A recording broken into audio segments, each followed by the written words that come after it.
നിങ്ങളുടെ ലിംഗത്തിന്റെ അറ്റത്ത് അതുപോലെ സൈഡിലൊക്കെ ചൂടുകുരു പോലെ പൊന്തിക്കിടക്കുന്നത് കാണാം. ഇതിന് വേദനയോ പുകച്ചിലോ ചൊറിച്ചിലോ ഒന്നുമില്ല. ഇതാണ് പാപ്പിലോമ പെനിസ്. ഇത് ഒരു മാറാ രോഗമൊന്നുമല്ല, അതുപോലെ സെക്ഷലി ട്രാൻസ്മിറ്റഡ് ഡിസീസസ് അല്ല, പിന്നെ ഇൻഫെക്ഷൻസ് അല്ല, അതുപോലെ ഇത് ഒരു വന്ധ്യതയും ഉണ്ടാക്കില്ല.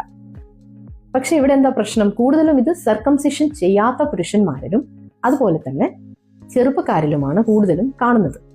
സോ ചെറുപ്പക്കാരിലൊക്കെ ഇത് കൂടുതൽ കണ്ടു കഴിഞ്ഞാൽ ഇവരുടെ മനസ്സിൽ അത് വല്ലാതെ ഒരു പ്രയാസവും അതുപോലെ അസ്വസ്ഥതയുമാണ്.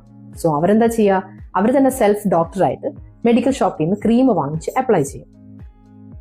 പക്ഷെ ഇവിടെ ഒന്നും ചെയ്യണ്ട. ജസ്റ്റ് ഒരു ലാബ് ടെസ്റ്റ് ചെയ്ത് കഴിഞ്ഞാൽ അത് നോർമൽ ആണെന്ന് കണ്ടു കഴിഞ്ഞാൽ nothing to worry, just ignore that. അതിന് നമ്മളങ്ങ് മറക്കുക. That's all.